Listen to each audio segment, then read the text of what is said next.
Hey guys, how are we today? I'm so glad to see you all. We have Pointer Lover in the house, and Heather Brat's in the house, and Neat Noodle. How are you? It's good to see you guys.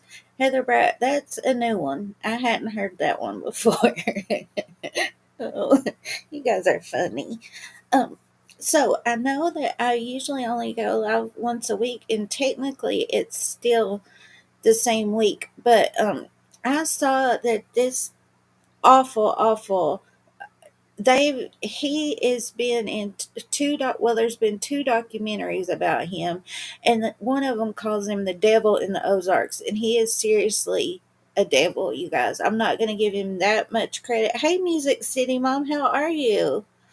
But he is really bad, you guys. And I saw that I saw on Mail first that he had escaped, so I warned anybody I knew in Arkansas, because that's what I do very first off, warn my peeps that I know, and then I started looking into him more, and I was like, I might as well share with you guys, we could share together. And so I thought I would go live again. And also, you guys, remember last time? Hey, Carl, how are you? It's good to see you. Um, Remember last time we spoke about Alyssa? I'm going to go ahead and put her right now. I have the numbers at the bottom of my screen for her, too, you guys. She was last seen, it was April the 21st. And remember, she skipped school and went to the gas station, and some dude gave her a ride. It was in American Fork, I believe was the name of it. And then she rode the train to Provo, Utah. And that's the last she was seen. Um, and remember last time there was two guys that had been arrested. Let me pull up everything for you guys. Well, there was one guy that had been arrested, and then one guy from Miami. Remember they found her old iPad, and they found two guys that she had been communicating with. And this guy Giles, remember, he was in Texas City, Texas, and he was charged with and trigger warning. Hey, Candace, how are you? Trigger warning about this first few minutes, you guys, because these are sick individuals too. And I know innocent before proven guilty and stuff, but the affidavits, you guys, are awful. And I'll tell you guys a little bit more about them today. I haven't seen them, all of them myself, the whole things. And like I said, I'm definitely not going to I'm not going to do a FOIA for those, because I don't want to see all of it. But what I have seen is bad enough. So, but innocent before proven guilty and everything, but it's awful. So he was charged with aggravated sexual exploitation of a minor, attempted aggravated exploitation of a minor, sexual exploitation of a minor, enticement of a minor, and criminal solicitation. Um, Carl says it's refreshing to be here and see something other than the same crap everyone else is covering nonstop. Yeah, I feel you, Carl. I definitely do. I'm glad you guys like to come and hang out here. I really am. So, and then remember, so he was arrested, and he was also arrested for having CSAM, uh, 50 images at least. So, and then there was this other guy, Matthew Menard, and he was from Miami, and he's the one that said, meet me in Las Vegas, and then when I come out there for my business trip, we'll go to Los Angeles, and then you can come back home with to Miami with me, and we can pretend like you're my daughter. Remember that mess? And we was wondering why he hadn't been arrested. Well, he has been arrested now, you guys. He came out to Utah and turned himself in, so that's good. But hippie chick, remember, she said last time, she said, I know that I feel like there's a third person, and there is, you guys. And he actually didn't live very far from her at all. Hey, Miss Robinson, how are you? He didn't live very far from her at all. Let me see if I can find his information that I put up here. Oh, guys, and also you'll have to give me a little bit of grace because it hasn't been a whole week of me researching and all that stuff. It's only been a few days, so you'll have to give me a little bit of grace. Hey, Nicole, how are you? It's good to see you. This guy is he is Samuel Mitchell, 41, and he's the third alleged pedo arrested for allegedly sexual exploitation of Alyssa online before she disappeared. So that's three now at least, you guys. And they say that, well, they've looked for Alyssa and she's not with these men, but how many more? This Samuel guy, he was supposed to meet her. Oh, you guys, and this is so sad. Hey, proud Mimi, how are you? Good afternoon. This is so sad, you guys. It said in the, oh, I got to come back and make that bigger for you guys. Sorry. Um, it's so sad because remember she had went skiing with her family on that weekend before she disappeared. And she had been messaging these guys and telling them where she was and asking them to kidnap her, you guys. And it just makes me so sad that that's what she had in her mind. Bless her heart. But that Samuel, he said he was sick, so he couldn't do that.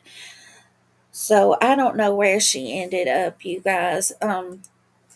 Let me see here. Oh, and that guy from Miami, he was a tech executive. So that kind of makes me worried too. They found the oh, and look at this, you guys. This picture, I blurred it myself. But look, you can just you think that the monsters are gonna, they'll stand out to you and you can look and see that they're monsters. But monsters look normal, you guys. Look at this guy. He had, I blurred that myself, so it's not the best job, but it looks like he has a girlfriend. You know, I think he's the 35-year-old and was talking to a little girl like that. Um, so her dad has done an interview since the other arrest, and I thought that we could watch that first. And then we'll get to what we're here for today. Proud Mimi, yes, this is Alyssa, 15-year-old Alyssa Petrov. I did my whole live on Monday was about her, but there has been a third arrest in her case, so I was just giving us an update before we got started today. And if you guys have any information, that's the numbers to call on the bottom of my screen. And Carl. Oh. And also, my live from last week, it's in the description, all the numbers, and also my last community post that I did is all her information.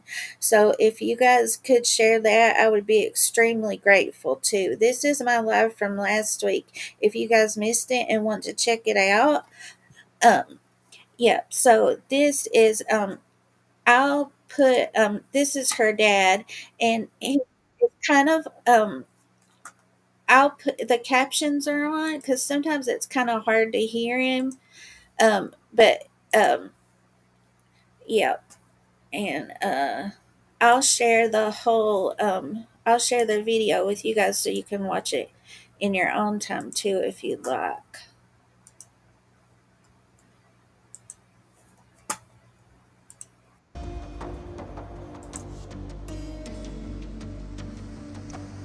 15-year-old Elisa Petrov was reported missing by her parents over a month ago. Elisa's parents knew about her use of apps and social media when they discovered them on a laptop last summer. They went through it. They tried to clean up the apps like Discord and remove the people she did not actually know. Yesterday, Brian Schnee obtained a search warrant that shows a third man from Harriman, 41-year-old Samuel Mitchell, began messaging Elisa on the app Discord roughly 8 days before she ran away. Elisa's father sat down with Brian Schnee this afternoon to see how the family's dealing with the new information. So they said that Samuel guy that she'd been talking to him up to 8 days when she went missing. And somebody else, I can't remember which one of the three it was, but the last time she spoke to him was 2 days before she went missing. So she went missing April 21st, right? So what I can gather is as far back as these three go was in January, but it's untelling who she talked to before that and who else. This was on her parents' old iPad. So I wonder how many other devices that she could have possibly had. Oh, you guys, I also read, hey, Miss W, how are you? It's good to see you. Um, oh, what else was I going to tell you? Uh, Oh, the one guy, the first one, Giles from Texas City, Texas. He had been coercing her to send him explicit photos, right? And remember last time we read that he was encouraging her to do things that were bad for her mental health. I think this is what it was. She told him that she felt bad about sending the photos and she had rather do a punishment instead of sending the photos. And he told her to hit herself as hard as she could with a piece of wood or a hairbrush. What kind of sick minds, you guys? Hey, Wolfie, how are you? It's good to see you. So, what kind of sick bastards communicate with young girls at all, but then tell them stuff like that? So, that was the part that was bad for her mental health, I think. Well, all of it was, but I think that's specifically what they were referring to. But still no Elisa. Nikolai says that he doesn't know where his daughter is, but is learning or leaning on Las Vegas since that's where she said that she was going to be going and where she intended to meet up with one of the men that she was talking to. Let's listen in. Recently, we learned about two of the three men that were now taken into custody. When you heard that, what were your thoughts? Well, so when I first heard that they found the guy in Utah, based on the warrant that I saw, it seems like he was not as bad as the Florida guy who was basically telling Alisa how to run away and how to hide, which is obviously the biggest problem we have right now, because if she was not hiding, she would probably already be found.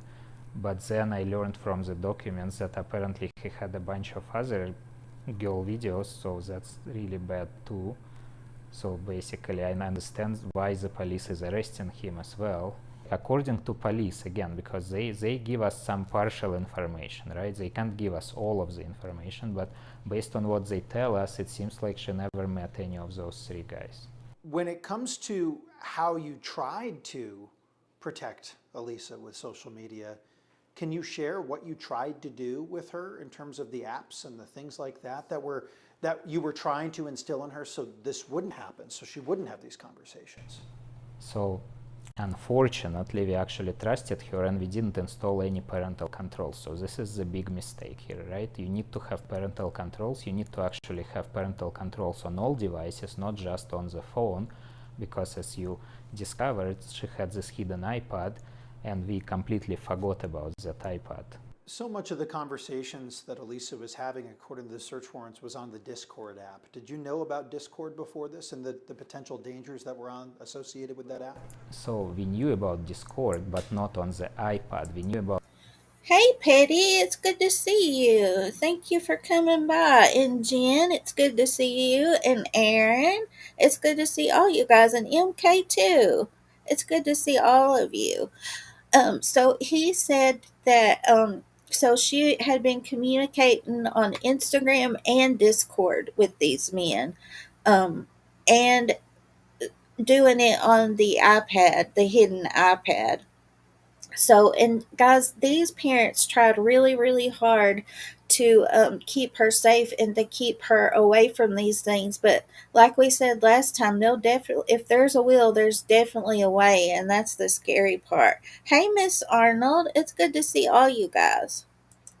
About Discord she had on her laptop, which is the one we cleaned up around August when we realized she's talking to some random people, and that's what we actually cleaned up. We told her delete everybody who you don't know. but we didn't know she had this iPad with this other Discord, and presumably she had other accounts, and she had not just Discord, it was Instagram, Snapchat, and all this stuff. And it seems like all of those applications I use differently, because I personally don't use any of that, and the only time I used Discord was when I was playing some games where you have to talk to other people specifically about games. So to me, Discord looked like an app where people just talk when they play games, and that's it. Like, I didn't even know that people talk there like outside of playing games. We have a lot of people saying that they will pray for her, and hopefully this will bring up some kind of energy to bring her back home. And we are hoping that she just hears like the messages, or maybe she decides that it's a good time to get back, and she will actually get back somehow. You feel like So, she yeah. could show up at the door one of these days? If she does it, it would be the happiest day of my life. But yeah, definitely, that would be the best. Anything else you want people to know about how your family is doing right now, and what the big priorities are right now for people to out there and see this? I mean, this is important. This conversation is very important because it is trying to keep Elisa out there so people keep seeing her photo to bring her back. Right, thank you.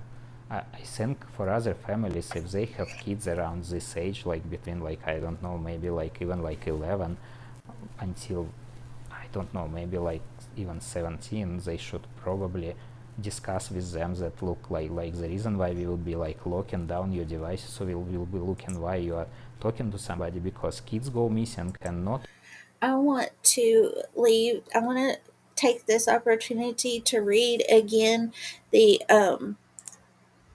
what her parents left on her. They have a website, you guys. It's findalyssa.com. I'll share that with you guys. And they left this message specifically to Alyssa, and I would just like to read it. It says, Alyssa, if you can see this, please know that we love you. We will always love you. We miss you. All of your friends and our friends are very worried too. We all want you to come back home. You will not get into trouble for running away. We are not mad at you. We absolutely love you regardless of what happened, and you are welcome home at any time. We just want you to return back so that we are happy together as a happy family who care about each other, and we will try our hardest to make you happy. Please come back. How sad is that, you guys? Bless them. Here it is if you guys want to check it out. It has a lot of resources that you can share there. All of the pictures that I have, I got from there. And also, if anybody is out there that has spoken to Alyssa, please come forward. The law enforcement is going to find you anyway. They will find out. So the best thing is for you to go ahead and come forward and help now so that we can help find this child.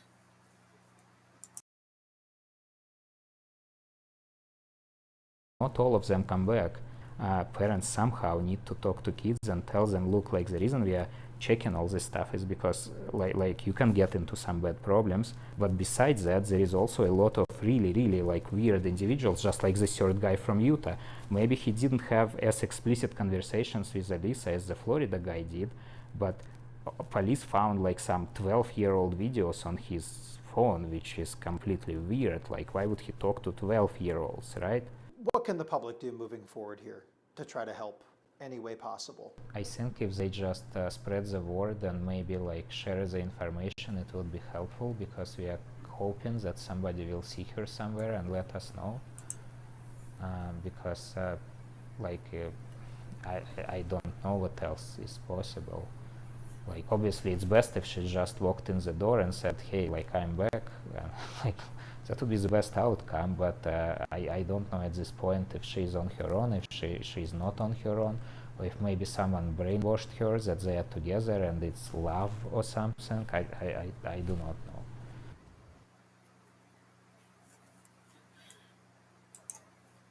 Yep. So I wanted to give you guys that update about Alyssa, and like I said, her flyer is my last community post, and you don't have to share my channel or anything. If you just like to share the flyer, I would greatly appreciate it.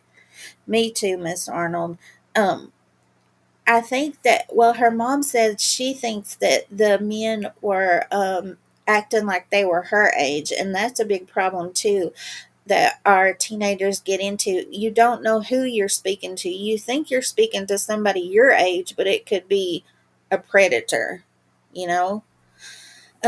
Okay, so I wanted to give you guys that update, and now we can talk about what we're here for today. And this is a very dangerous predator that has escaped from Arkansas, from an Arkansas prison. And the numbers, if you have any information about that, they're on the bottom of my screen now, and they're also in my description. I want to go ahead and show you his flyer first so that we can go ahead and get that out there. He is 56 years of age. He's 6 feet tall, 259 pounds. And there is a $10,000 reward right now.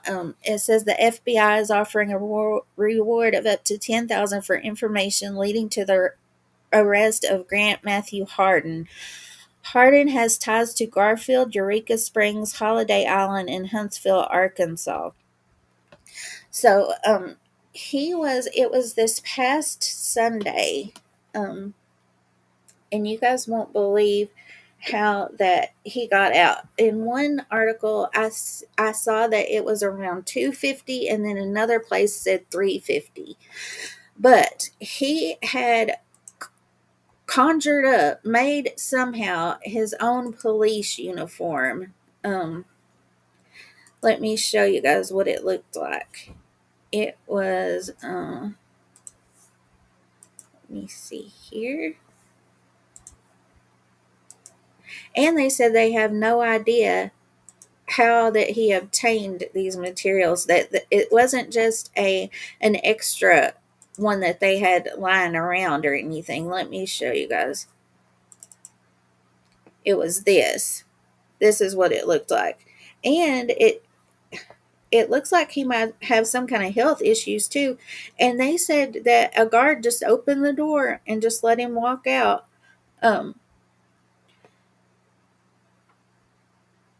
I know, Heather Brett, I know. Let me read you what they said about it. They said that was not a standard inmate uniform, not a standard correctional uniform. There's nothing inside the prison that looks like that. So that's one of the challenges we're going through to find out what that was and how he was able to get or manufacture it. He's been at this prison since 2017. I know, Pointer Lover, that hit my mind too. He'd been at this prison since 2017, and it was North Central Unit at Calico Rock. And after I tell you guys what he did, I have no idea why he was at a medium security prison in the first place. He should have been in one, and he had a job in the kitchen. In the kitchen or he's around knives and all kinds of stuff. And anytime that an inmate has a job, it seems like they use that to their advantage somehow. And so let's see here. It says he was gone for roughly 20 minutes before prison staff realized he had vanished. So now let's go into his history and why he was at this prison in the first place. Okay, in 2017, let me tell you guys about James. This is James Lee Appleton. Let me see here.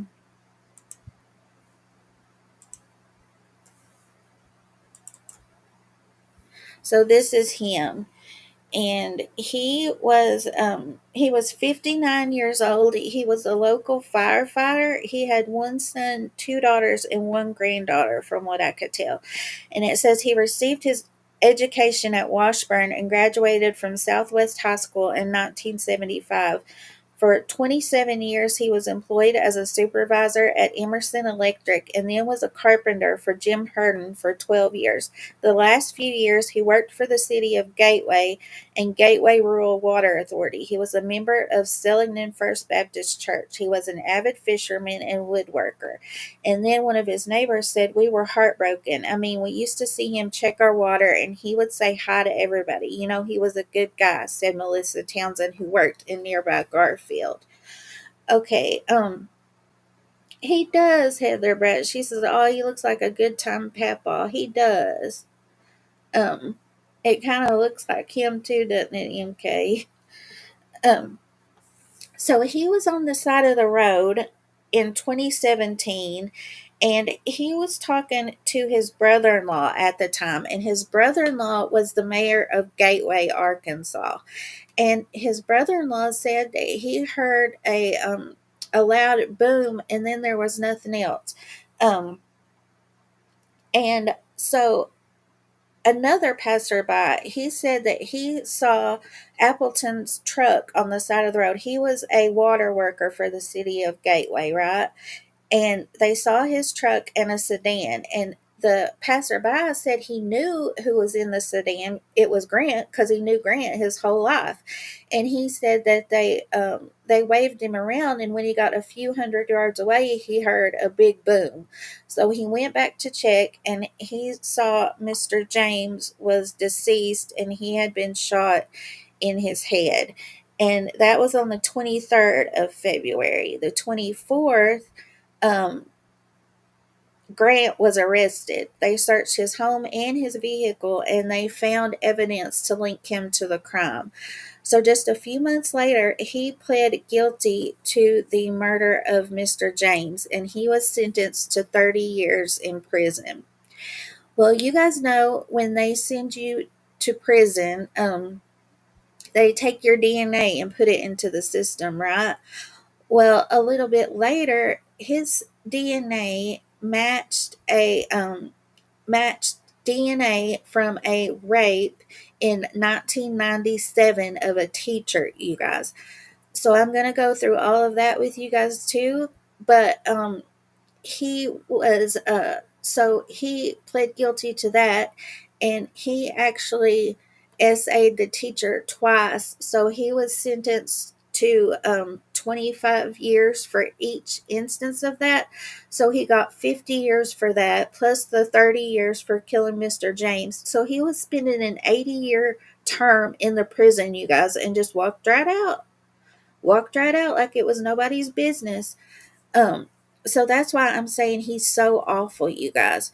So now I want to play for you guys what right now. So Mr. James was on the phone with his brother-in-law, who was the mayor of Gateway.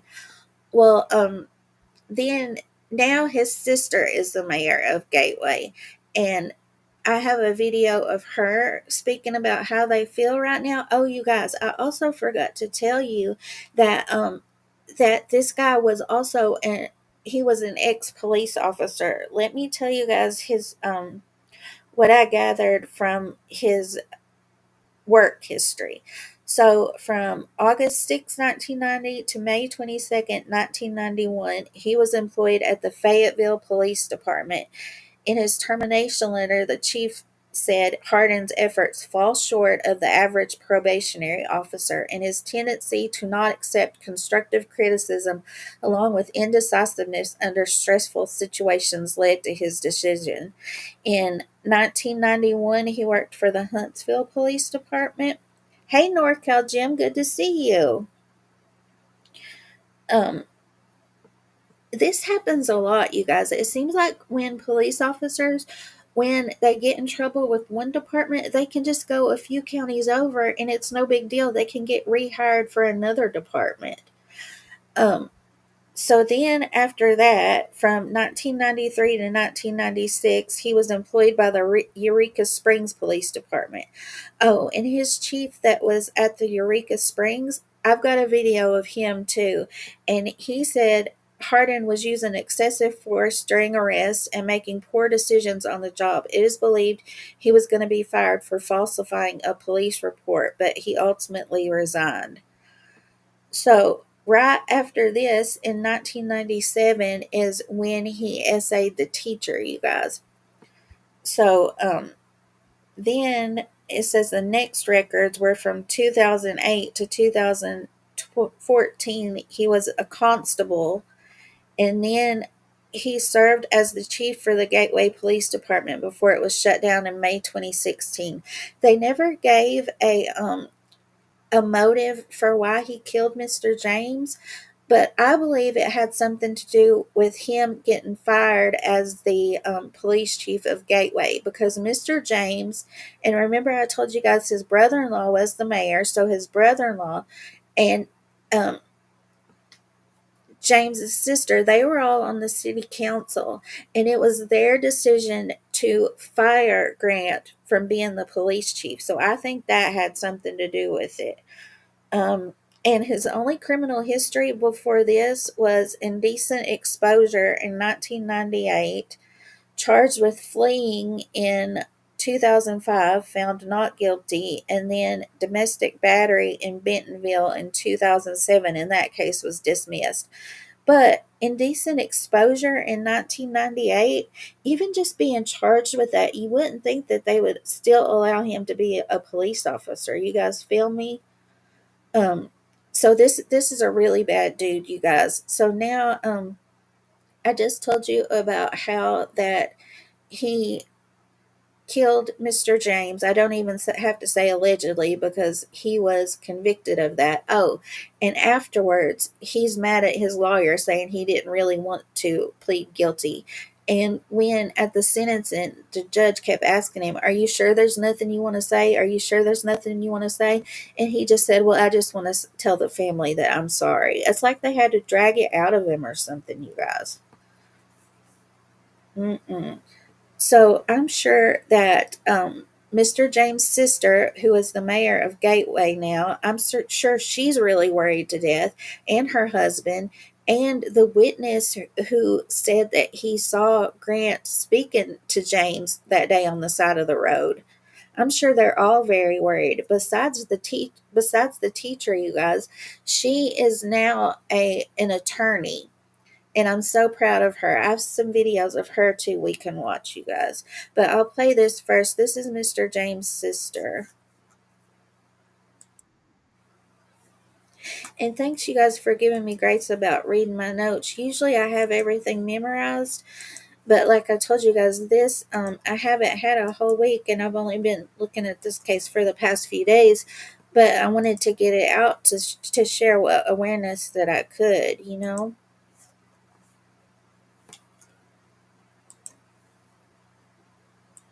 That's right, Allison and Brandon. I spoke to Cheryl Tillman, who has worn multiple hats during her time here in Gateway, Arkansas. Back in 2017, she was on the city council that actually fired Hardin from being police chief. And now today, she serves as mayor. The one hat she's never taken off is the sister of James Appleton. He is just an evil man. It just seems so unreal. I mean, how does this happen? When Tillman got the call Sunday afternoon of Hardin's escape, she says it took her back in time. And he escapes out of prison, so it's almost like deja vu all over again. Reopening wounds that hadn't fully healed yet. It's took me up until this year to drive that road. So now I don't know if I can do it again. And resurfacing questions that were never answered all those years ago. He could never give us a reason why this happened. And that's all we ever wanted, was a reason why. Who would have thought, because James was a loving person, and it's not because that he's my brother, but he cared for everybody in the town. I mean, he took care of everybody. And Tillman's ties even go beyond her family connection with Appleton. My sister and I was on the council. I sat in that seat, position 5. She sat next to me.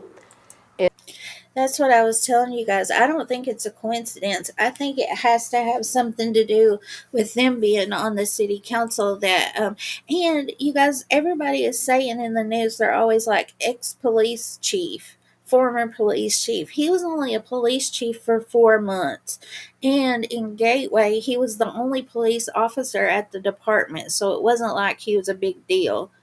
Hey, Aries, how are you? Good to see you. Yeah, so that's not really something to brag about.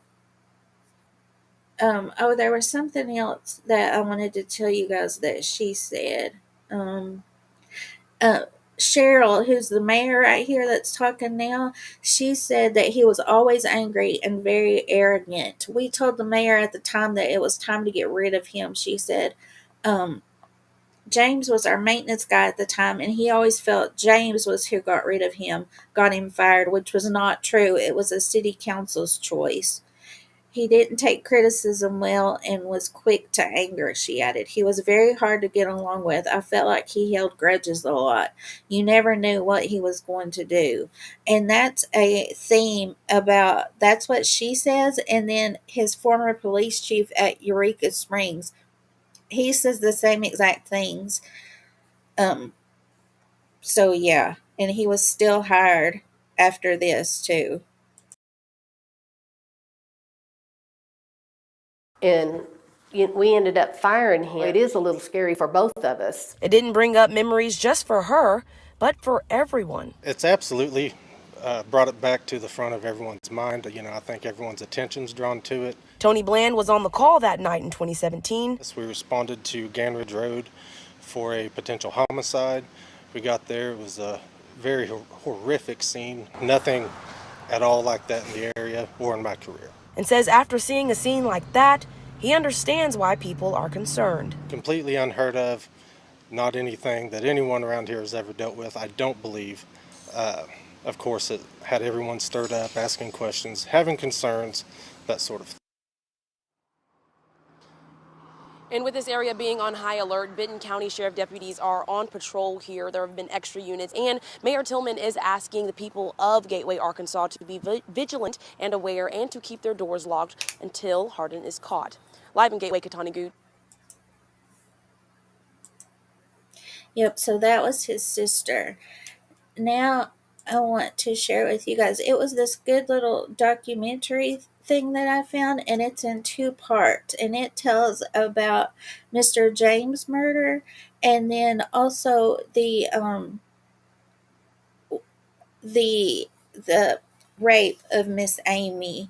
It was 1997, and she was 27 years old and a 3rd grade teacher, and it was on a Sunday, and she had gone into the school to get her classroom ready and finish her plans for the week, and actually that day there was also a church was doing something in the school cafeteria, so there were 250 people present, but he still got in somehow.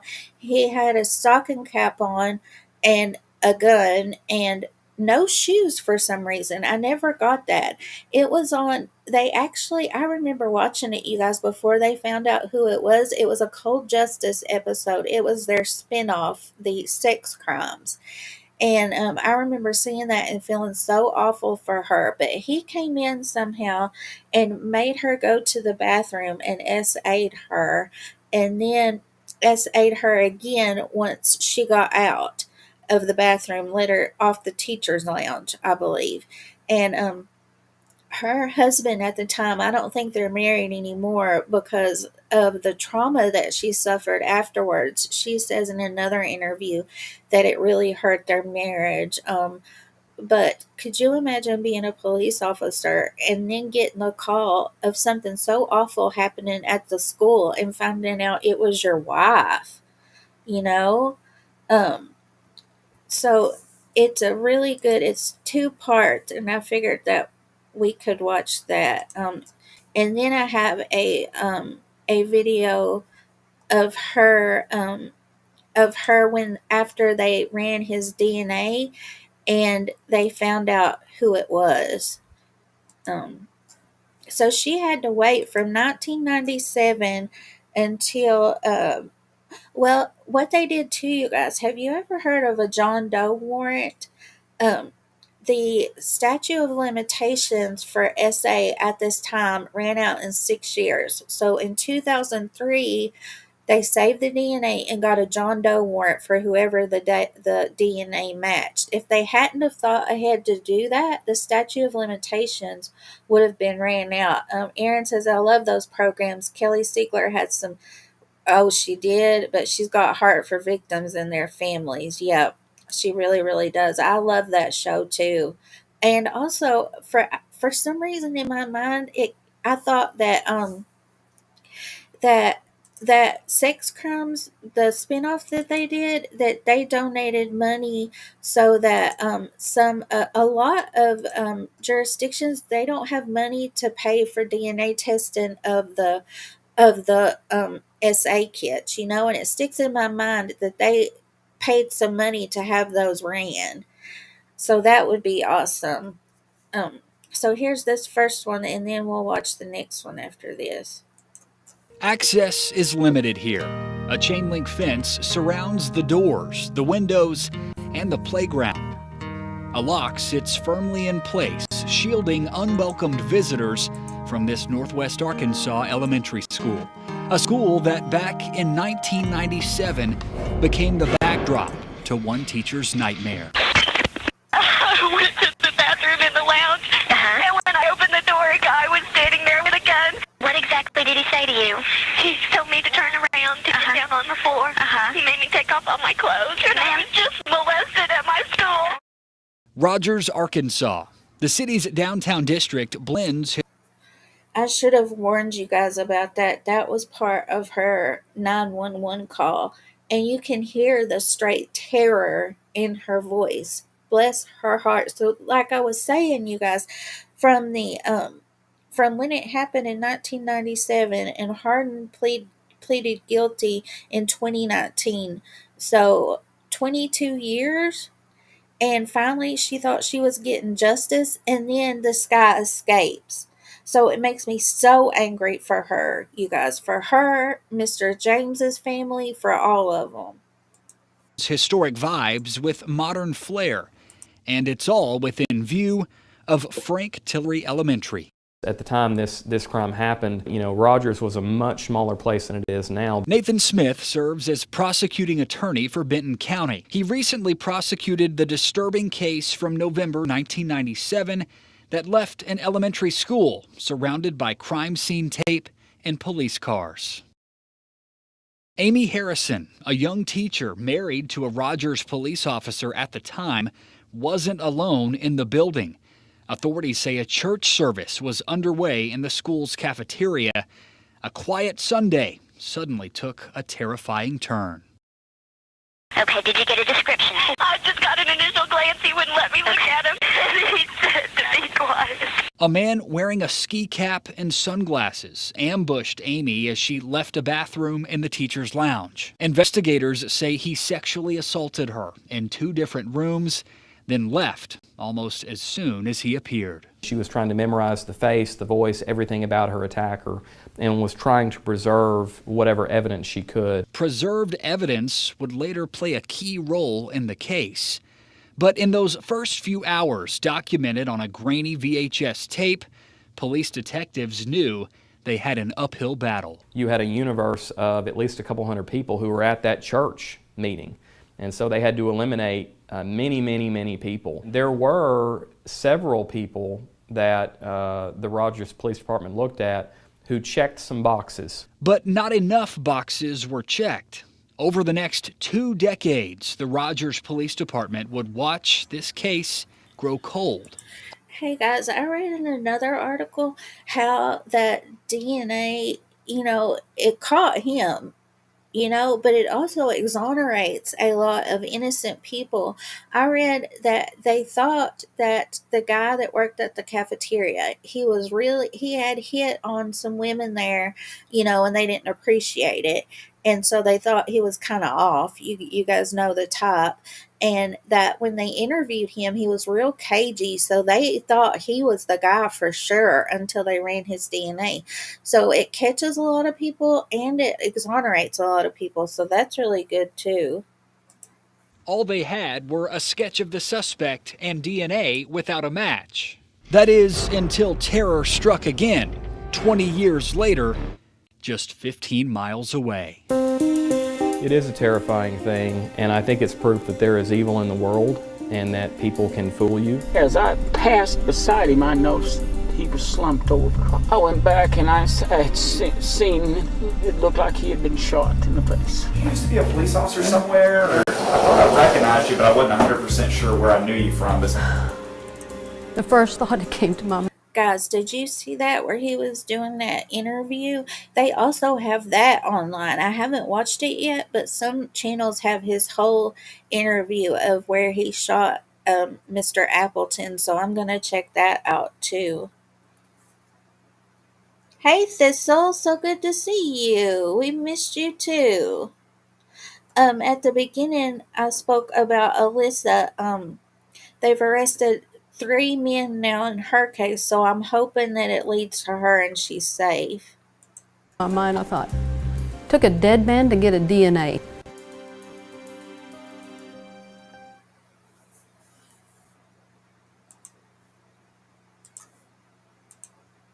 Okay, guys, now I'll pull up the second part to that. I thought this was a really good little documentary. Whoop.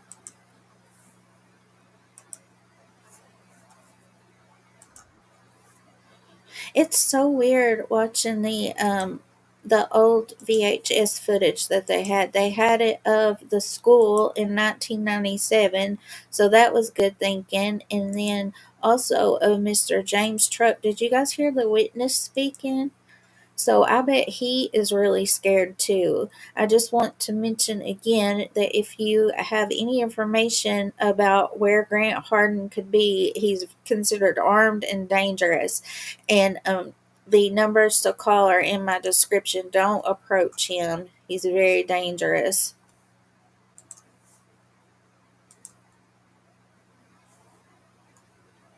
And you guys know how the 10 escaped in Louisiana? I had been following that on my own too, but they've caught all but 2 now, I believe, the last time I checked, and they've caught 13 people, I believe, for helping them after the fact, and they arrested 1 maintenance worker, I think, on the inside. And I'm thinking there has to be somebody on the inside too here that helped him. From the front porch of her pawn and bait shop, Maybe 5 businesses here. Sharon Barnett keeps an eye on a place she's grown to love. Small town, small people, you know, just. Gateway, Arkansas, in the northwest part of the state, is home to about 400 people. Its winding 2-lane roads creep near the Missouri border. Neighboring communities get even more desolate. Cows seem to outnumber people. It was along this road in early 2017 Sharon's comfortable corner of the world was shattered. Heard the shot. That's when you heard the shot. A booming gunshot, followed by the discovery of a man dead in his Gateway work truck. He was an awesome brother. The victim was James Appleton. He was just that type of a brother that would bend over to help anybody. Moments after the deadly shot, deputies needed help finding the suspect. A name surfaced at the scene from a witness. Did you physically see him inside the car? Yes. Who was it? His name is Grant Hardin. I just know that he worked for Gateway as a policeman. He is detained this time. Hours later, Grant Hardin was in handcuffs. The same Grant. So this Grant Hardin, he didn't care to shoot and kill a man on the side of the road in front of God and everybody, and he didn't care to take advantage of a woman when there was at least 250 eyewitnesses in the same building. So that's why I'm saying this man is really, really, really dangerous, and there's no reasoning with him, and he will not want to go back to prison for 80 years. That makes him even more dangerous. Grant Hardin, who used to be Gateway's police chief and worked a polka-dotted career in law enforcement. I know you've been a police officer for a while now, so you understand. They snatched me up out there and nobody told me anything. I don't understand. He's certainly a very manipulative person. Nathan Smith prosecuted the case. Hardin pleaded guilty to murder in exchange for a 30-year prison sentence. The Arkansas Department of Correction submitted his DNA sample into a database, which then cracked a cold case and sent shockwaves through the community. it was proven to be Mr. Hardin beyond all scientific certainties. Hardin's DNA matched the DNA preserved in a rape case from 1997, when a teacher, Amy Harrison, was sexually assaulted at Frank Tillery Elementary in Rogers on a Sunday morning as a church service was held in the cafeteria. Hardin pleaded guilty to the rape earlier this year. The man, who worked as a police officer, a police chief, a county constable, and a corrections officer, was now on the wrong side of the law. Grant Hardin, in my view, in my personal experience, is one of the most dangerous people that I've ever seen, for the reason that he does not at first appear that way. He is a man capable of a seemingly random, horrific murder. That is the DA, and he is scared. And I think that he said police are, I'm sure they are protecting him and his family and some more people in his office. He's the one that called him a sociopath. That's where I think I put that in my title. So he says he's very dangerous too. As well as a random, horrific rape. That teacher from 1997, Amy Harrison, spoke to a crowd of media after learning of Hardin's guilty plea. I don't know. I'm not sure that forgiveness is the word that I could use. I guess just settled. You know, he's where he needs to be, I'm where I need to be, and I will move on. But just 15 miles away, the rain still falls. You've got to move on, and because life goes on. And, you know, the Lord's going to get us through it. He will. He's done a good job so far. And so do the tears across the street from the Gateway City Park, where Sharon's brother James is wearing his well-known smile. You guys saw that little part of Miss Amy speaking when it was announced that the DNA matched him in I believe 2017. But I have her, so we can see what she said after that too. I have the video of her speaking here at that press conference.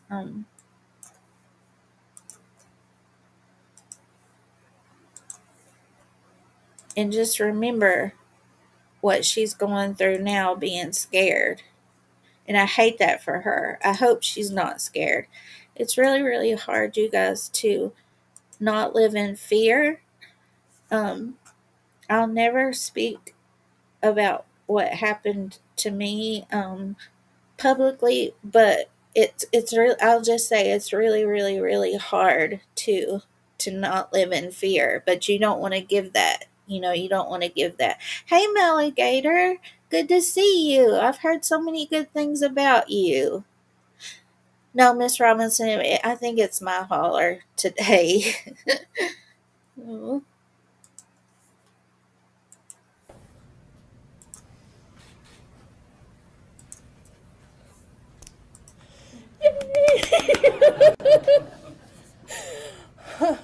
I'm just so relieved that even after 21 years, it still hit me harder than I thought it was going to reading my statement. But I got to face him, I got to look at him while I read my statement, and that felt really good. And I really cannot say enough about the Rogers Police Department and how wonderful they were just trudging forward. I mean, every year, even after a decade, they still trudged forward, trying to solve my case. So yay for the DNA. I just hope that actually getting some justice is inspirational to other people who are survivors. I know it's, even for me, it was very tempting at the very beginning to just say, no, I don't want anybody to know what happened to me. But I went ahead and took the chance and believed that I didn't deserve that. And so these guys came in and She absolutely didn't deserve that. And she was at night school at the time of the essay, you guys, and she completed that, and she's an attorney now, from what I can tell. So I'm really, really proud of her for not letting this stop her. We're all here today, and I thank Mr. Smith's office for his persistence and keeping me talked down. Anyway, that's all I got. Thank you very much.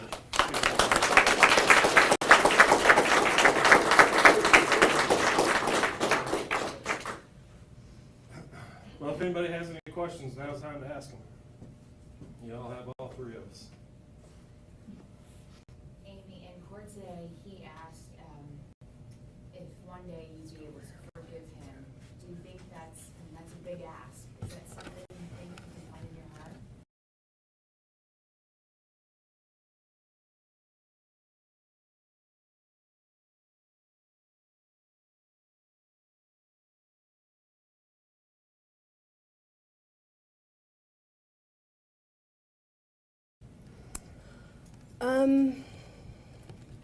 You know, that is a big ask.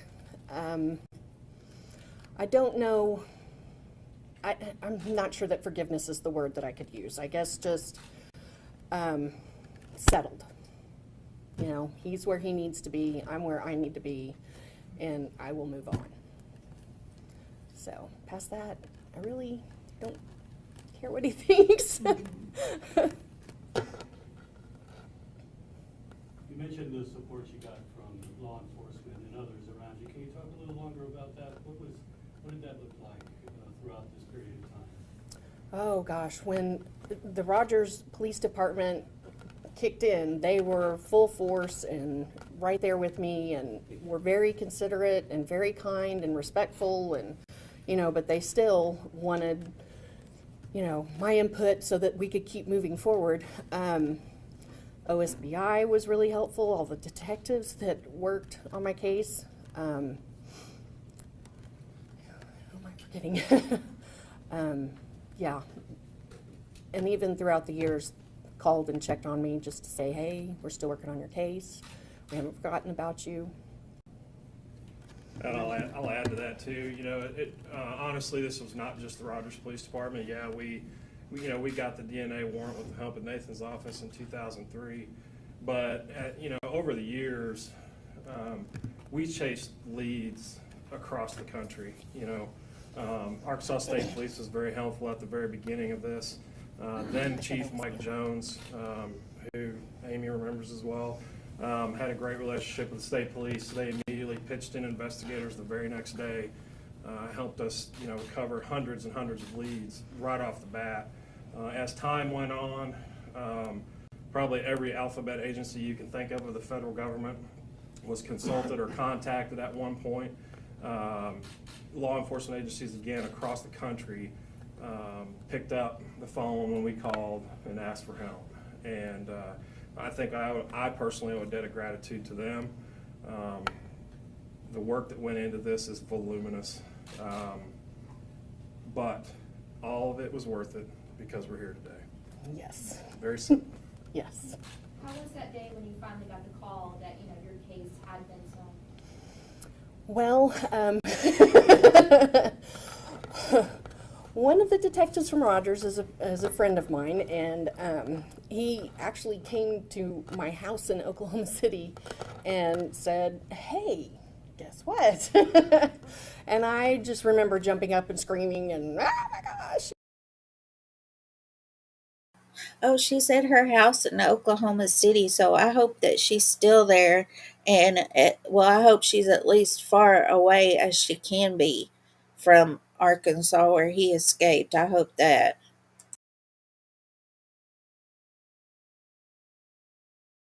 You know, it was exhilarating. It was terrifying. It was hopeful. I don't know how else to describe it. It was just great. Finally coming to a close, I hoped. So, and with the DNA evidence, it's kind of hard to lie about that. What did it take for you to stand up there today and read everything that you wanted to say to him and have to relive all of that? a village. Seriously though, but yeah, my family's here from Oklahoma City, and all of my friends here from Rogers have come to be supportive. It really took a lot. I didn't want to delve back into that, and I didn't want to sound like I was, I don't know, a victim about it. I wanted him to know, and myself to say, I'm not a victim. I didn't deserve this. This was you, and you deserve to go to prison. So yeah, it was really hard. Was that cathartic, or how did you Yeah. feel? I mean, that was emotional, obviously. Yeah. Yeah, it definitely was.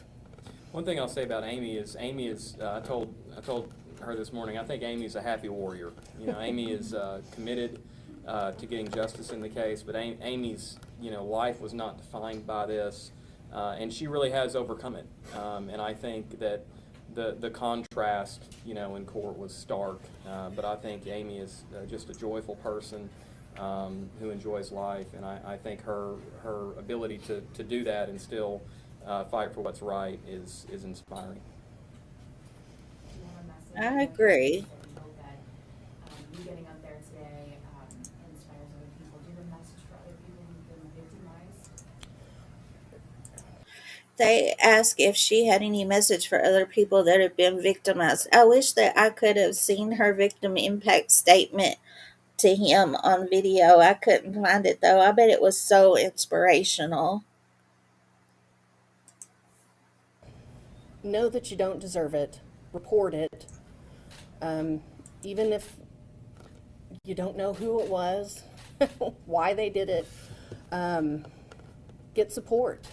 I went through a lot of counseling. I would say just know you don't deserve it and be brave. It's going to be terrifying, but be brave. Along those same lines, and you mentioned in your remarks that at the time you did have a decision to make as to whether to report it or to not report it. Do you remember what the final straw was, or what it was that made you decide that, yes, I'm going to law enforcement. This is not going to stand? Well, I think it was when the reality was setting in outside that situation. And I'm saying I've been attacked, assaulted, and, you know, I couldn't say the word. And then I kind of heard myself, and I thought, oh my gosh, help. You know, I just needed some help.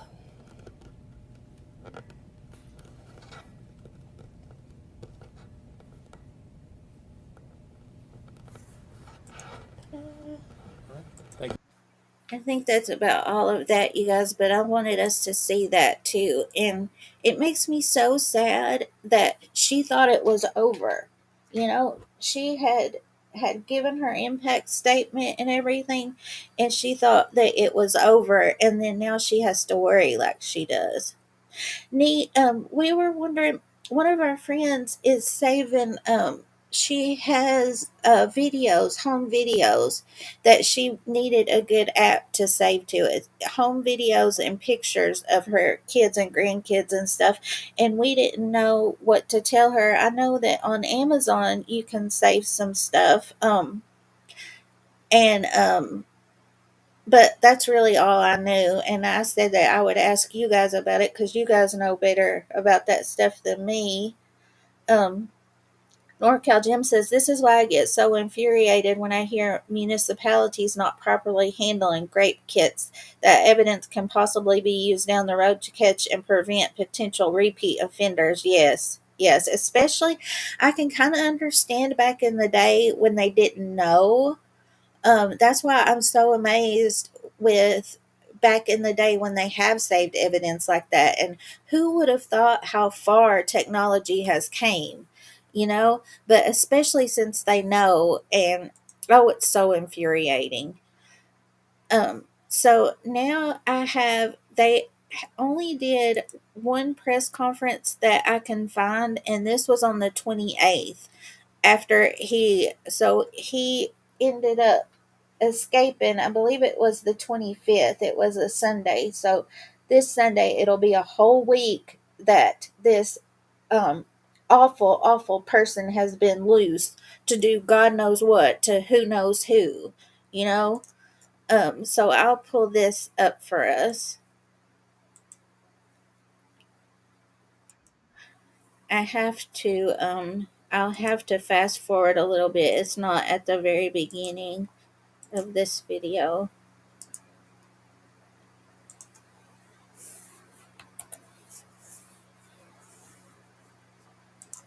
Let me see here. Maybe if I do more than one live a week, I won't forget how to share and stuff, guys. You reckon? Recent mugshot that the prison took of Grant before his escape. On the right is the surveillance photo showing when Hardin walked out of the prison while being disguised as a corrections officer, and that was Sunday afternoon around 3 o'clock. Now, the manhunt for Hardin now entering or in its fourth day. We are about to get an update on the search for him coming up in just a few moments. It's been happening through a lot of rain, a lot of fog, a lot of nasty conditions. Nearby communities like Calico Rock have been on high alert since that escape. The prison has been there since the early 90s and is a little over an hour drive to the east of Harrison. Now, his criminal history includes 2 convictions in Benton County, one for the deadly shooting of James Appleton in Gateway. Hardin also serving as police chief there before his arrest there in Gateway. He ultimately pled guilty to the murder and got a 30-year prison term. Now, DNA evidence that was collected during that murder investigation then linked him to the rape of a teacher in Rogers. Now, he got a separate sentence for that crime and was serving both of those prison terms at the North Central Unit when he escaped on Sunday. Now, that news conference is just about to get underway. We're expecting to hear from the Department of Corrections, those with the Department of Corrections, hopefully from the Izard County Sheriff, to the search that he, for good reason. Main Street to Little Rock. Some of the business be there. Information now, we've been told to expand this search, reaching to Missouri departments as far as someone he has a lot of parts of North. I'll get us there, guys. Hang on. He is coming up, everything. Oh, okay. Yeah. I just wanted to roll on it just in case. You know. I see. Feel free to shoot cuts. And I have not responded. I apologize. Like, I'm trying to make sure we're hitting everybody, but it's been. I think I did something. It's not like it's an effort honestly, in a town this size to try to get and to corral every law enforcement agency that has been involved in this. Okay, here we go. First things first, just appreciate everybody coming and covering this for us. Really understand you guys have a job to do, and a lot of what is going to hinge on us is help from y'all and getting this word out there. So appreciate all that. Again, we can provide a brief outline of where we are. And again, I can't really get into any specifics, but kind of where we are standing. Unfortunately, there's no new developments. We've passed the 72-hour mark from when Grant Hardin did escape. Since that time has started, there has been an ongoing collective effort with multiple agencies, state, federal, local, utilizing any and all resources that we can to track it down. Any and all leads that we are getting have been followed up on. Unfortunately, none of those have come to fruition yet, but we're hoping all it takes is that one lead. That they have gotten 2 leads. One was that it was just recently that I saw yesterday that he had gotten a ride in an 18-wheeler and that he traveled 70 miles south. Let me see if I have that, if I took that down. The Faulkner County Sheriff's Office issued a statement late Wednesday saying it had provided assistance to the Department of Corrections and the U.S. Marshal Service investigating a potential lead, saying Hardin had been seen in the area of U.S. 65 and Cadron Bridge in Fouke County on Sunday evening. Well, that was Sunday evening right after he escaped. But there was one more. The law enforcement hadn't spoke about it, but a news anchor said that they had spoken to locals and that he had supposedly gotten a ride in an 18-wheeler 70 miles south. I'll have to find what the name of that place was, but law enforcement hadn't spoken about that yet. But I think that's the only leads that they'd gotten. Maligator, that's what we're wondering. I'll tell you what law enforcement said about the uniform. This is not a standard inmate uniform, not a standard correctional uniform. There's nothing inside the prison that looks like that. So that's one of the challenges we're going through to find out what that was and how he was able to get that or manufacture that. So that's what they're saying about the uniform. So it wasn't just one that he'd stolen or anything like that. And also, you guys, what I was wondering was his shoes. Wonder if all the inmates have a certain pair of shoes that they wear and the guards have a certain pair of shoes. So how did he get his shoes to look different? The shoes have been stuck in my mind for some reason. I get stuck on certain things, you guys, and I'm stuck on the shoes. That is credible, that is going to lead to this. So again, the search is ongoing, and with that, I'm happy to take any questions you guys may have. We heard that some of the local departments are being told to stand back. Is the search effort being scaled back? It's not being scaled back at all. I think the issue that we're running into is having too many people in one place at one time. I know that a search area has expanded, and so at this point, they may just be told to stay back until we have somewhere else, so there's not that much of a concentrated force in one spot. Is it because you don't have any areas you're prioritizing? I mean, there's a lot of different things we're following. You know, one of the challenges that we have for this area is it is very, as you can see, it's very hilly, it's very rocky. There's a lot of places where it's very narrow to get in and it's very narrow to get out. And we've had a couple instances, I know, during this search where it's been hard we have too many people in one place and units are on top of each other trying to get in and out. It's kind of hampering it. So I think it's just trying to be very coordinated and making sure that we're spreading our resources where they need to be. Can you talk about what some of those resources are that you're utilizing? Are you using drones, canines, helicopters? Yeah, all of the above. We have, one of the nice things in the Department of Corrections, we have a very robust canine search team, and those are being utilized as much as we can. Drones are being utilized, aircraft. One of the hindrances we have had the last few days, you guys know, is we've had a lot of rain. It's been very wet, and rain hinders those type of searches. With our track dogs, the rain can affect, them being able to pick up that track. With the low clouds, it's hard to get the drones up as high as we need to. Helicopters are grounded with all that. So we're hoping that the weather kind of turns a little bit and we can utilize more of those. We were able to get video of helicopters hovering in the area of the prison and some officers using binoculars to look in the area. Is some of the search concentrated still around the prison? Yeah, I mean, kind of the attitude that we take until we have credible evidence that he is not in the area, we assume that he's probably still in the area. And so that's where it is. The north central Arkansas area is where the main source of the search is at this point. And a lot of that too is just double backing and double checking to make sure we're not missing anything in the immediate area where we know for sure he was. Just double checking that area to make sure there's not something we're missing. Can we go back to Sunday and you can talk about, we all know that he was wearing some sort of makeshift outfit that looked like he was perhaps an employee of the detention facility, and then we also saw in the affidavit that somebody opened the door for him, presumably assuming he was an employee.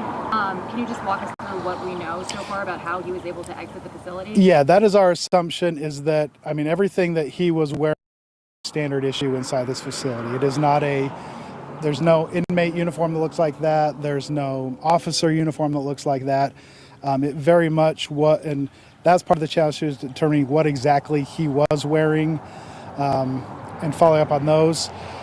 Our understanding is that being he was former law enforcement, he tailored that to look like a law enforcement officer. We do have, with this being part of, facility, we do have law enforcement that comes in and out on a fairly regular basis, and that is our assumption that he did that to try and mimic a law enforcement officer.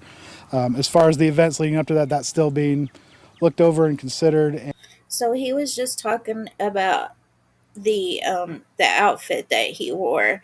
But I also have, they were talking about the affidavit. He escaped on Sunday, and on Monday they got a warrant for arrest for escape. And I have that here, so let's see if it's not a whole lot. All it says is his charges here: escape from a correctional facility, second degree escape, class B felony. Uh, on May 25th, Arkansas Department of Corrections inmate Grant Hardin escaped the custody of the North Central Unit of ADC. Inmate Hardin impersonated a corrections officer in dress and manner, causing the corrections officer operating a secure gate to open the gate and allow inmate Hardin to walk away from the North Central Unit. He was sentenced to the Arkansas Department of Corrections in 2017 for murder first degree and, R, based on the. So, really, that didn't tell us a whole lot, except what you would think, you guys. I know that you have to show your ID to get in, of course, but it seems like you would have to show your ID to get out, too, because just something like this could happen, So, and they haven't, in the Louisiana escape, you guys, they announced like the same day that three workers were put on leave. Suspended. Three were suspended, but here they haven't announced any suspensions or anything like that. And you would think that the officer that opened the gate at least would be in trouble, you know? I'm good. How are you, Ryan? Thank you so much for coming by and joining us.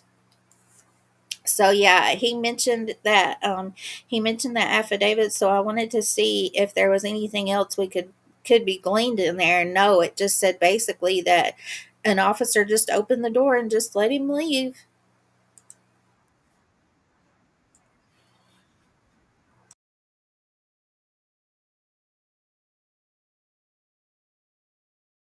All I can say at this point is there are a number of investigations and questions being asked just to ascertain exactly what happened. And that's really all I can tell at this point. What's supposed to be the protocol in the case that Priya is talking about? How are law enforcement officers supposed to leave the prison? Are they just supposed to say, hi, open the door? I mean, there is supposed to be a verification of who it is. And so, that's one of the things that we're looking into is where that lapse was. She just asked him the same question I just asked you guys. Did you hear that? And he said there is a protocol and they're looking into that. This Rand champion, he does a lot of the word salad, basically. I've learned. That's why I'm not showing you guys the other two times that he's spoken, because basically it's the same. And it's making sure that doesn't happen again. Can you rule out that he didn't have any help on the inside? We're not ruling out anything at this point. That's part of that investigation and making sure that we have all those questions answered. Any indication that he's had help since getting out? Again, we're looking into that as well. We have we can't comment on that this time. Laura, did you? Sorry. Layers of security that Hardin had to breach to get out of the prison, was it one lapse or multiple failures? That's part of what we're looking into as well. We have a pretty good idea of the route that he took and kind of some of those circumstances, but part of that investigation is looking into exactly what happened during that time frame and what, if any, lapses happened. Have there been Have there been any credible sightings in the last 24 hours? None to my knowledge, just a lot. He had a lot of tips, but none of those have come to fruition at this point. How confident are you that he's still in the North Central Arkansas area? Based on the information that we have and the experience of our teams, they feel fairly confident that he is still fairly close to this region. We're not going to rule anything out at this point, obviously, because all it takes is one vehicle to hop in and you can be anywhere. But as of this time, they feel very confident he is still in the. So remember, guys, this was the 28th, I believe. So 2 days ago, they haven't really done anything since. I would like to hear what they have to say recently. Area. Do you feel like you have a good perimeter set up that if he were to try to escape this area, that he could be caught? Sure, we're always adjusting that and seeing if we need to. It has expanded over the last 72 hours, but with all the resources and the different agencies that we have, they feel confident that the perimeter we have right now is wide enough to make sure that we can try and track him down. Can you expand on what you just said about the search area expanding? What does that actually mean? Just obviously, as time goes on and somebody's on foot, they can cover a lot more ground. And so just making sure, looking at possible, roads, possible, following streams, following whatever maneuvers people would take, just trying to guess and ascertain, how far somebody could travel in a certain amount of time, and just making sure that we're covering that amount of distance and that he's not slipping by. Are you looking at nearby states? Sorry. No. I can't speak to how many, but I know we have been in contact with neighboring states, as we normally do in these situations. Obviously, the proximity to Missouri and his knowledge, and he grew up close to the Missouri border, so obviously that is a priority as well. Can you talk about the timeline? How quickly were you guys able to detect that he had left the facility? That's still something we're looking into as well. From our best estimate, it was less than 30 minutes before we knew that he was gone. And are you in contact with his family members? Is there any evidence that he could potentially be trying to communicate with them or go back there? They have been notified, and law enforcement in that area knows that is a high priority, and from what we understand, they are being closely monitored. What can you tell us about his time as an inmate? Was he well behaved? I mean, it's hard to define what is, we've been asked what is a model inmate, and it's hard to define that. All I can say, if you look at his record, he had no major disciplinary actions. He had people on the inside that he had a job, and there were no serious issues that would cause a concern outside of. Yeah, he had a job in the kitchen, and that bothers me too, you guys. Somebody who is in jail or prison for what he's in prison for, you wouldn't think that he would have a job, but I guess that you would have to give them, if they had good behavior, you would have to give them certain privileges to encourage that good behavior. So I don't know. It just hits me wrong. Him just being an inmate. You talked about the terrain and the weather, but can you also just expand a little bit on his background as a law enforcement officer and a corrections officer, if I'm not mistaken, and how that presents a unique set of challenges in this manhunt? Sure. I mean, obviously, if you have a law enforcement background, you've had specialized training, you've had a familiarity of the tactics that are going to be used. He's not necessarily from this area, but he did grow up in Northwest Arkansas, which has some terrain similar to this. There's a lot of caves around here. There's a lot of hills, and so understanding that he may have that sort of familiarity provides a challenge. What kind of threat does he pose to people in this area and law enforcement searching for him? I mean, it's hard to tell. It's obviously the reason he was in prison is he has a violent background, and so at this point, we don't want to take any chances.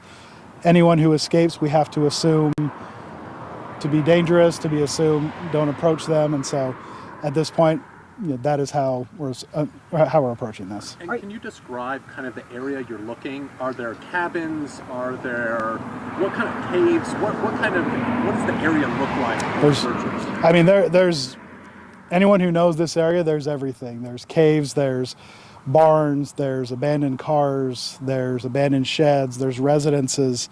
There are a number of, and again, it's not a flat open area. There's a lot to cover, and there's a lot to look into, and making sure that is being covered and doing due diligence is a big priority.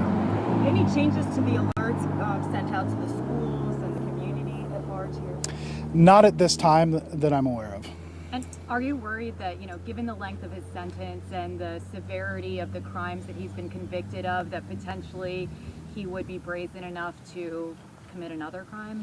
I mean, that's always a concern. The thing that you hear a lot is somebody who has the sentence that he has, kind of the common mantra is he has nothing to lose at this point. So, I mean, in answer to that question as well, we have to assume that to be a very dangerous. She just asked him if what he was in prison for, and basically the time that he would have left, if he would be brazen enough to commit another crime. And basically, think they're just trying to get a good soundbite because everybody knows absolutely. I think that he is brazen enough to do whatever he has to do not to go back to prison.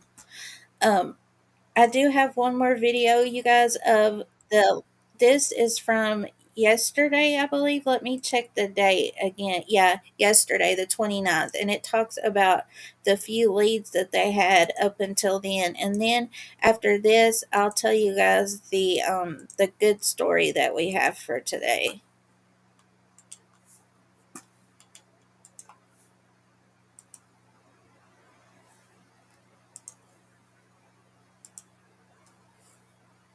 New details emerging today in that massive manhunt we've been following all week long in North Arkansas. A possible sighting just over the border into Missouri and a reward now for information. We're told the Howell County Sheriff's Office in Missouri has deputies on high alert after someone reported seeing a suspicious person resembling Grant Hardin, the convicted killer who escaped the North Central Unit in Calico Rock 5 days ago.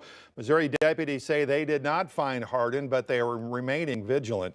5 News reporter Lauren Spencer is in Calico Rock. And Lauren, investigators are really having to deal with really a bad, tough terrain right now. Yeah, there's a few things hindering the manhunt. We just had a few spotty showers move through. That can be an issue, as well as the terrain in the northern part of the state.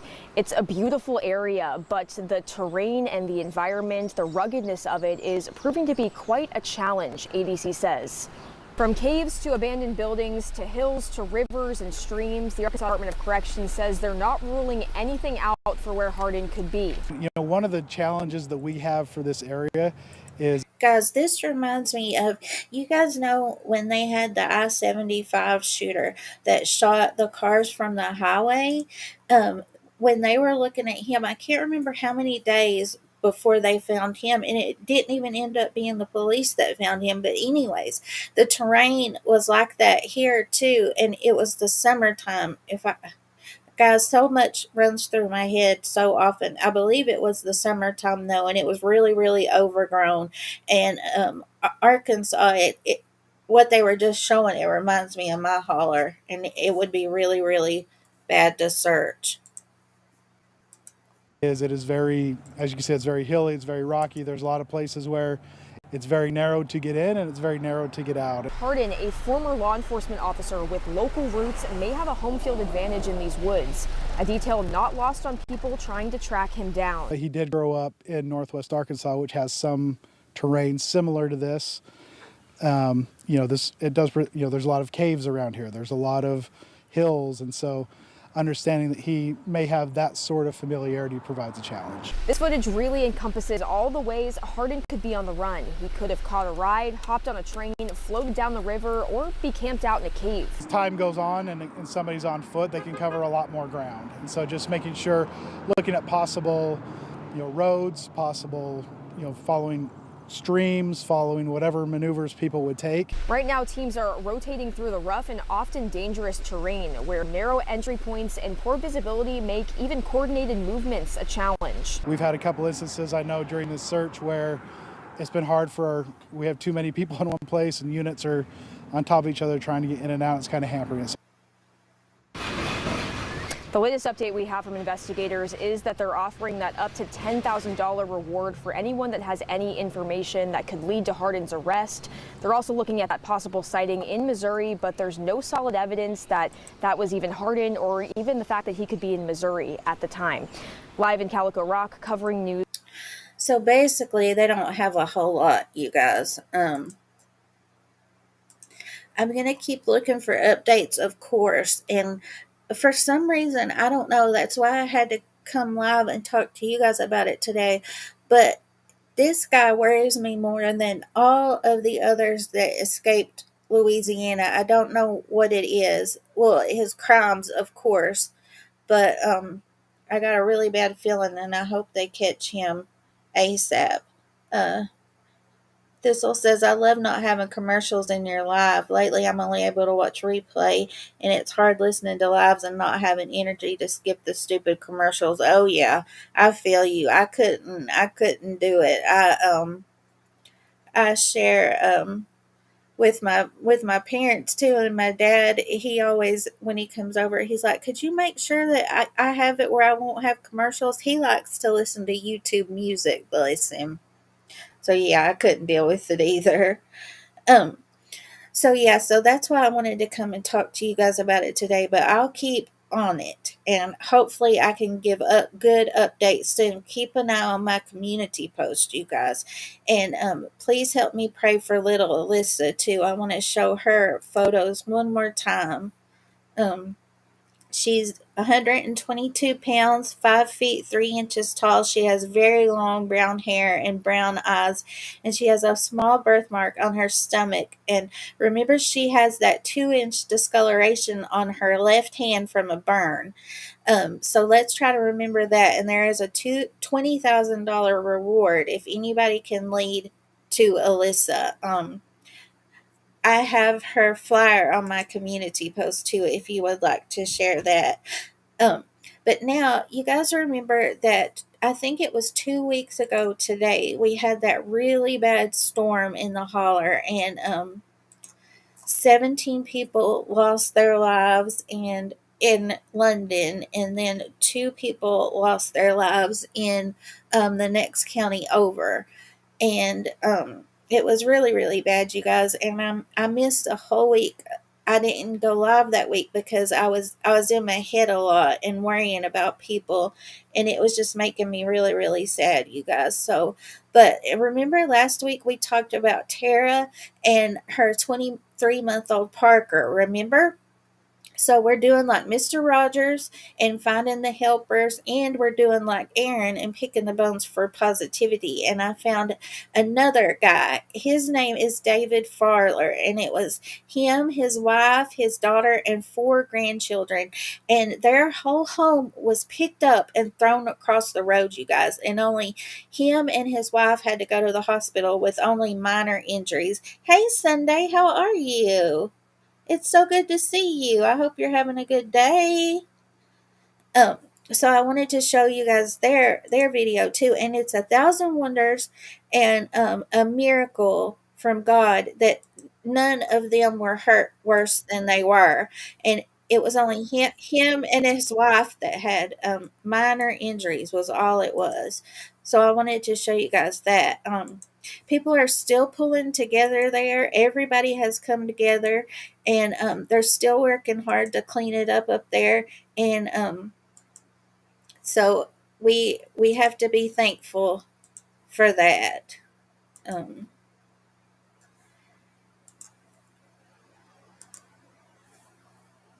And with these storms, we are learning some of those harrowing stories of survival as people start to recount the terrifying moments that a tornado ripped through, changing their lives forever. Wyan Road here in Laurel County is covered in debris from homes that have been blown apart and have been leveled. WKYT's Mariah Conjito shares the story of one man who says his family survived their home being thrown across the road.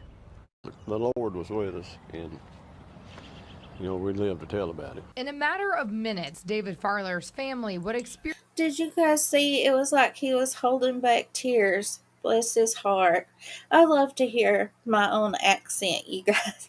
I love to hear it. It makes me feel like home. Van sent me these 2 ladies from the holler on TikTok. And I just love to listen to their voices and listen to the stories they tell. You can't get that everywhere, Experience the unimaginable. We was in this pile of rubble somewhere. Farler, his wife, daughter, and 4 grandkids were taking shelter in his daughter's home when the storm hit. I felt the house just take off. It like you was in a bad dream. And I'm like, this is it. I mean, we're done for. And just in a few seconds, we're over here. The home, Farler says, was picked up from its foundation and thrown across the street. I'm trapped. My wife trapped. A section of granite countertop had Farler pinned down. Guys, that wasn't, everybody worries about mobile homes in tornadoes and stuff, but that wasn't a mobile home. Look, it looked like a pretty big house, and he said it was picked up and moved, the whole house. It was an EF4 tornado from last I saw, with 170-mile-per-hour winds. Kitchen sink that was on top of my wife. His daughter also trapped under a water heater. But a short time later, I thought I won the lottery. one by one, he watched a miracle unfold right before his eyes. I look and I can see my granddaughter come out one, then another come out two, and I'm counting 3, 4, and my daughter comes out. Once he and his wife were freed, they spent the night in the hospital recovering from minor injuries. You're just glad you're alive. Farler says they'd recently moved to Laurel County from Hazard. He says they wanted to get away from the flooding. Every time it rained in Hazard, I couldn't sleep. Now, when the wind blows, I can't sleep. Farler says he built he and his daughter's home. His, which was on the same property, only had minor damage. We're not going to rebuild here, but I don't even know that I want to stay in Kentucky. But where do you go? Everywhere you look, there's, you can't run and hide. Farler says his neighbors also had to be dug out. 2, he says, didn't survive. It's one of them things you think just happens to other people. Yeah. But it don't always happen to other people. Mariah Congito, WKYT. He said that he had moved from Hazard because of the flooding, and then to come here and be in this awful tornado. Bless his heart. Bless his heart, guys. I know. Guys, I also want to, before we leave, Van's not here today, but this is her channel. If you could subscribe to it, I would greatly appreciate it. She's been working in her garden lately, and I can't wait to see pictures of that. She always posts the coolest stuff. And then this is our friend Trista. She posts every day on her community post devotionals, and if you subscribe to her, I think it'll start showing up in your feed every day, so you'll be able to see it too that way. You do, Ryan? Well, that's cool. I'll share your channel here too, Ryan. There you go. We share each other here. We're hype girls. We support each other. Okay, guys, I think that's all that I have for today. I really appreciate you guys coming to hang out with me for 2 times in 1 week. I really, really do. Sometimes I think I'm always looking into stuff on my own because I like to know what's going on, and when I watch other places, I like to know for myself. And I'll tell you guys that even double check me. Don't just believe what I say. Double check me too. So I like to know what's going on, and I think, well, if I'm looking into it myself, maybe others are too, and we could discuss it together, But I appreciate you all so much for coming today, and I appreciate my mods. All of you guys are my friends. Well, all you subscribers are my friends too. But I appreciate my mods giving me their time. It means more than money if you think about it, because you can make more money, but you can't make more time, Thank you, Nicole. Thank you for coming. I really, really appreciate it. Okay, guys, don't forget to say your prayers and take your vitamins, and I'll see you next time. I love you all. Bye-bye.